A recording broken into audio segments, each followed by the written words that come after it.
ஏனென்றால் பொல்லாத மனுஷனாகிய நிம்ரோத் புறப்பட்டு போய் எல்லா சிறிய நாடுகளையும் பலவந்தமாக ஒன்றுபடுத்தி இந்த மகத்தான கோபுரத்திற்கு கொண்டு வந்தான். It was a religious worship, of course, but not considered in the Word of God. அது உண்மையாகவே ஒரு மத சம்பந்தமான ஆராதனை, ஆனால் தேவனுடைய வார்த்தையில் அது அங்கீகாரம் பண்ணப்படவில்லை. So there is where you see denominational religion type, the Tower of Babel in the Old Testament. ஆகவே அங்கே தான் நீங்கள் ஸ்தாபன மார்க்க பாவனையாய் இருப்பதை உங்களால் காண முடியும். அதாவது பழைய ஏற்பாட்டில் உள்ள பாபேல் கோபுரம். Which this religion was certainly a religion, but not the religion of the Word of God. இந்த மார்க்கமானது உண்மையாகவே ஒரு மார்க்கம், ஆனால் தேவனுடைய வார்த்தையின் மார்க்கம் இதுவல்ல. God has not chosen to put His name in any denomination. எந்த ஸ்தாபனத்திலும் தேவன் தம்முடைய நாமத்தை தரிப்பிக்கும்படியாய் தெரிந்து கொள்ளவில்லை. I want the scripture for it if it is. அது அப்படியா இருக்குமானால் எனக்கு அதற்கு ஆதாரமான வேத வார்த்தைகள் தேவை. I know they claim He has, but He hasn't. அவரிடத்தில் அப்படித்தான் செய்தார் என்று கூறுகிறார்கள், ஆனால் அப்படி செய்யவில்லை. He cannot put His name in many places because He said He put His name in one place. And that one place. அவர் தம்முடைய நாமத்தை பல இடங்களில் தரிப்பிக்க மாட்டார் என்றால் அவர் தம்முடைய நாமத்தை ஒரு ஸ்தலத்தில் சூட்டுவேர் என்று சொன்னார். அந்த ஒரு ஸ்தலமானது. Each one of our denominations won't say they are that place, but it's contrary. நாங்கள் தான் அந்த ஸ்தலம் என்று ஒவ்வொரு ஸ்தாபனமும் சொல்லிக்கொள்ள விரும்புகிறது, ஆனால் அது முரண்பாடானது. But where did He put His name? ஆனால் அவருடைய நாமத்தை அவர் எங்கே தரிப்பித்தார்? Now, and what is His name first?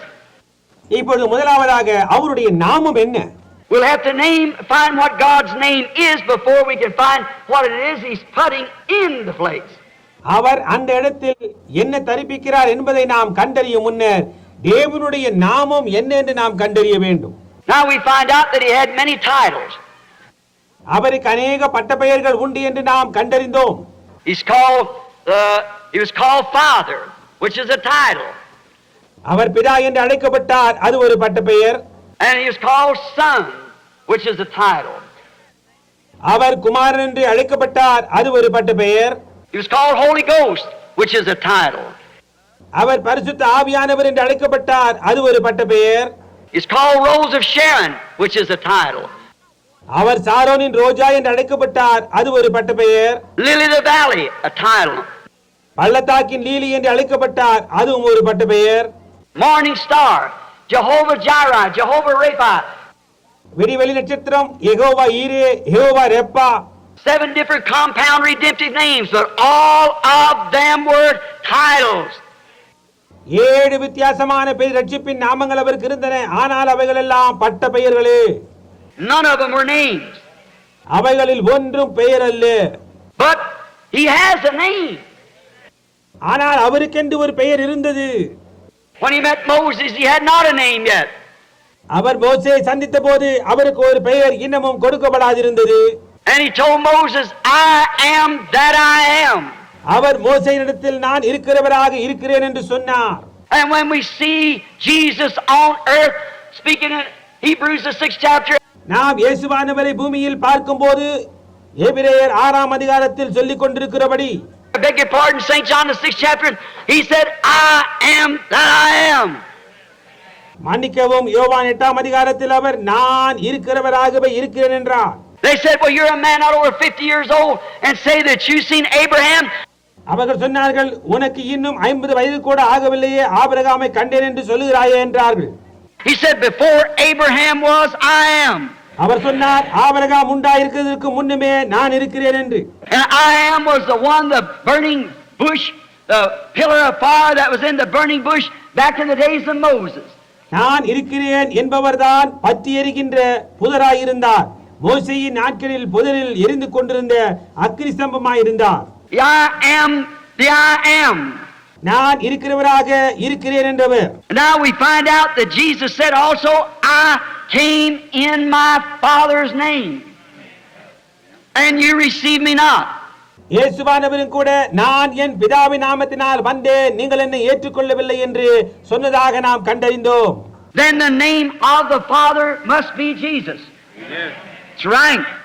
அப்படியானால் பிதாவின் நாமம் இயேசுவா இருக்க வேண்டும், அது சரி. The name of the Father is Jesus, because Jesus said, I carry my Father's name. பிதாவின் நாமம் இயேசு, ஏனென்றால் இயேசு அவரிடத்தில் என் பிதாவின் நாமத்தை சூடியுள்ளேன். I come in my Father's name and you receive me not. நான் என் பிதாவின் நாமத்தில் வந்தேன், நீங்கள் என்னை ஏற்றுக்கொள்ளவில்லை என்று சொன்னார். Then his name was Jesus. அப்படியானால் அவருடைய நாமம் இயேசு. And Gabriel called him Jesus, the prophets called him Jesus, and he was absolutely Jesus. Gabriel அவரை இயேசு என்று அழைத்தான், தீர்க்கதரிசிகள் அவரை இயேசு என்று அழைத்தார்கள். அவர் முற்றிலுமாக இயேசுவாயிருந்தார். Before his birth, even the holy prophet called his name Emmanuel, which is God with us. அவருடைய பிறப்பிற்கு முன்பாக பரிசுத்த தீர்க்கதரிசிகளும் கூட அவருடைய நாமத்தை இம்மானுவேல் என்று அழைத்தார்கள். அதற்கு தேவன் நம்மோடு இருக்கிறார் என்று அர்த்தமாம். Then God was manifested in the flesh in order to take away the sin of the world. உலகத்தின் பாவத்தை நீக்கும்படியாக தேவன் மாம்சத்தில் வெளிப்பட்டார். And in doing so, he was given the name of Jesus.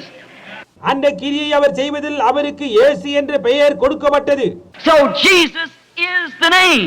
ஆகவே இயேசு என்பதுதான் அவருடைய நாமமாய் இருந்தது. And the name was placed in a man. அந்த நாமமானது ஒரு மனிதனின் மேல் தரிப்பிக்கப்பட்டது. Not a church, not a denomination, not a creed, but a man. ஒரு சபையின் மேல் அல்ல, ஒரு ஸ்தாபனத்தின் மேல் அல்ல, ஒரு கோட்பாட்டின் மேல் அல்ல, ஆனால் ஒரு மனிதனின் மேல் தரிப்பிக்கப்பட்டது. He chose to place his name in Jesus Christ. அவர் தம்முடைய நாமத்தை இயேசு கிறிஸ்துவின் மேல் தரிப்பிக்க தெரிந்து கொண்டார். Now we find out that then he becomes the place of God's worship, where you worship him. இப்பொழுது அப்படியானால் அவர் தேவனுடைய ஆராதனமாக ஆனார். அங்கே நீங்கள் அவரை ஆராதிக்கிறீர்கள் என்று நாம் கண்டறிந்தோம். Ever before he was even born, his name was called Jesus. அவர் பிறப்பிற்கு முன்பாகவே அவருடைய நாமம் இயேசு என்று அழைக்கப்பட்டது. It was so important. It's given to his mother by the angel Gabriel that his name would be called Jesus, Son of God, what he was. அது அவ்வளவு முக்கியமாக இருந்தபடியினால் அவருடைய தாயாருக்கு காபிரியேல் தூதனால் கொடுக்கப்பட்டது. அதாவது அவருடைய நாமம் தேவகுமாரனாகிய இயேசு என்று அழைக்கப்படும் என்று கூறப்பட்டது. அவர் அப்படியாயிருந்தார். There we have it then. This is it. Alone. It is for him alone. அப்படியானால் அந்த நாமம் இயேசு என்பது நமக்கு கிடைத்து விட்டது. அது இயேசுவின் நாமம் மட்டுமே தான். அந்த நாமம் அவர் ஒருவர் பேரில் மட்டுமே. God's chosen place of worship. தேவனுடைய தெரிந்து கொள்ளப்பட்ட ஆராதனை ஸ்தலம். God's place God chose to meet man was not in a church, not in a denomination, not in a creed, but in Christ. தேவனுடைய ஸ்தலம். தேவன் மனிதனை சந்திப்பது ஒரு சபையில் அல்ல, ஒரு ஸ்தாபனத்தில் அல்ல, ஒரு கோட்பாட்டில் அல்ல, ஆனால் கிறிஸ்துவுக்குள் சந்திக்கும்படியாய் தெரிந்து கொண்டார். That's the only place that God will meet a man and he can worship God is in Christ. அந்த ஒரு ஸ்தலத்தில் மட்டும்தான் தேவன் மனிதனை சந்திப்பார். அங்கே அவன் ஆராதிக்க கூடும். அது கிறிஸ்துவுக்குள். That's the only place. இருக்கின்றதான ஒரே ஒரு ஸ்தலம் அதுவே. No matter if you're Methodist, Baptist, Catholic, Protestant, whatever you might be. ஓ, நீ ஒரு மெத்தடிஸ்டாகவோ, பாப்டிஸ்டாகவோ, கத்தோலிக்காகவோ, புராட்டஸ்டன்டாகவோ நீ என்னவா இருந்தாலும் சரி, அக்கறை இல்லை. There's only one place that you can correctly worship God, that's in Christ. நீங்கள் சரியான விதமாய் ஆராதிக்கத்தக்கதான ஸ்தலம் ஒன்றே ஒன்றுதான் உண்டு, அது கிறிஸ்துவுக்குள். Romans 8:1 said there is therefore now no condemnation to them that are in Christ Jesus, that walk not after the flesh but after the Spirit. ரோமர் 8:1 சொல்லுகிறது, ஆனபடியினால் கிறிஸ்து இயேசுவுக்கு உட்பட்டவர்களாய் இருந்து மாம்சத்தின்படி நடவாமல் ஆவியின்படி நடக்கிறவர்களுக்கு ஆக்கினை தீர்ப்பில்லை என்று. That's the gospel. அதுதான் சுவிசேஷம். We can differ upon creeds, we can differ upon man-made theories. நாம் கோட்பாடுகளில் வித்தியாசப்பட்டிருக்கலாம். மனிதனால் உண்டாக்கப்பட்ட தத்துவங்கள் நமக்கு வித்தியாசமாய் இருக்கலாம். You can go to a Methodist church, you have to be a Methodist, a Baptist, a Baptist, a Catholic, a Catholic. நீங்கள் ஒரு Methodist சபைக்கு போகலாம், ஆனால் நீ ஒரு மெத்தடிஸ்டா இருக்க வேண்டும். ஒரு பாப்டிஸ்ட் சபையானால் ஒரு பாப்டிஸ்டாக, ஒரு கத்தோலிக்க சபையானால் ஒரு கத்தோலிக்கனாக இருக்க வேண்டும். But when once you're baptized into Christ and become a member of His body, there's no differences. ஆனால் ஒருமுறை கிறிஸ்துவுக்குள்ளாக ஞானசானம் பெற்று அவருடைய சரீரத்தின் ஒரு அங்கமாக ஆனால் அங்கே வித்தியாசங்கள் ஒன்றுமே இல்லை. The middle walls of petition is torn down and you're free because you're in Christ Jesus. நடுசுவர் தடுப்புகள் தகர்க்கப்பட்டாயிற்று, நீ விடுவிக்கப்பட்டிருக்கின்றாய். ஏனென்றால் நீங்கள் கிறிஸ்து இயேசுவுக்குள் இருக்கின்றீர்கள். And you worship God in spirit and in truth when you are in Christ Jesus. நீங்கள் கிறிஸ்து இயேசுவுக்குள்ளாக இருக்கும்போது நீங்கள் ஆவியோடும் உண்மையோடும் தேவனை தொழுது கொள்ளுகிறீர்கள். It's God's plan for you to worship Him in Christ Jesus. நீங்கள் அவரை கிறிஸ்து இயேசுவுக்குள் ஆராதிப்பது தேவனுடைய திட்டமாய் இருக்கிறது. Now, no church denomination can claim this. No one can claim that. எந்த ஒரு சபை ஸ்தாபனமும் யார் ஒருவரும் இதை உரிமை பாராட்ட முடியாது. How dare you to make such claims? அப்படி நீங்கள் செய்வீர்களானால் என்ன ஒரு துணிச்சல் உங்களுக்கு? To do such a thing would be an antichrist spirit. அப்படிப்பட்ட ஒரு காரியத்தை செய்வது அது அந்தி கிறிஸ்துவின் ஆவியாயிருக்கும். Be taken away from Christ. To take from Him. கிறிஸ்துவிடத்திலிருந்து விலகி போகின்றதாயிருக்கும், அவரிடத்திலிருந்து விலகி போகின்றதாயிருக்கும். You cannot do that. உன்னால் அதை செய்யவே முடியாது. Christ is the only place that God meets the worshipers. தேவன் தம்மை ஆராதிக்கின்றவர்களை சந்திக்கிறதான ஒரே ஒரு ஸ்தலம் அது கிறிஸ்துவாயிருக்கிறார்.